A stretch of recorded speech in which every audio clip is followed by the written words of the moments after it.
لے کر بھی ایسے متولیوں کو ہٹوا دے جو پیسے کھا جاتے ہو، وقف کی پراپرٹیوں کو ضائع کرتے ہو، برباد کرتے ہو.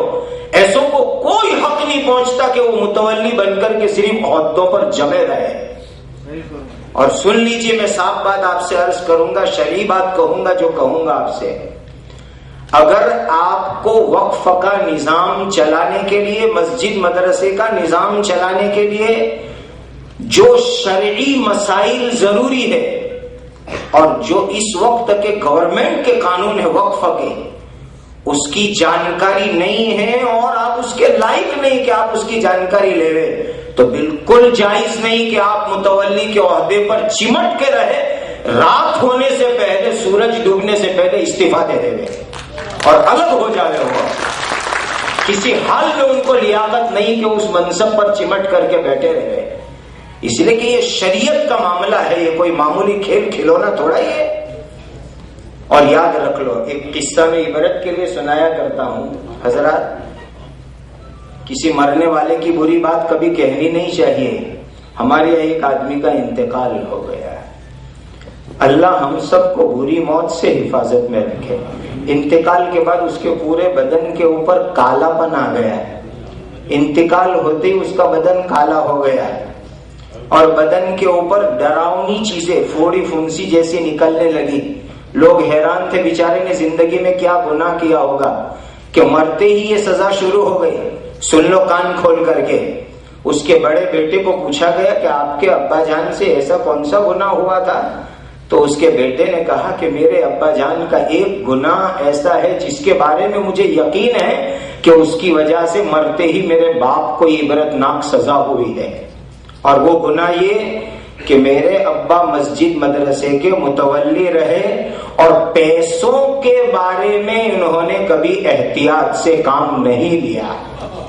مسجد مدرسوں کے پیسے جیب میں لے کر آئے اور گھر کا کوئی سامان خریدنے کی ضرورت پڑی تو ایسا بھی ہو جاتا تھا کہ اسی پیسے میں سے گھر کا سامان آ جاتا تھا. کہ یہ جو حرام کا مسجد کا مدرسوں کا مال کھایا، مجھے یقین ہے کہ اس کی وجہ سے مرتے ہی میرے باپ کو یہ سزا عبرتناک شروع ہوئی ہے. حضرات میں آپ کو کہوں، کوئی میرے گھر میں سے چوری کر لے رہے، مجھ سے آ کر معافی مانگ لے رہے، میں معاف کر دوں گا، انشاءاللہ اللہ بھی اس کو معاف کر دیں گے، وہ خدا سے معافی مانگے. لیکن وقف کا پیسہ، چندے کا پیسہ، لوگوں کے ڈونیشن کا پیسہ، اگر اس کو تم نے غلط طریقے سے کھایا تو کس سے معافی مانگنے جاؤ گے؟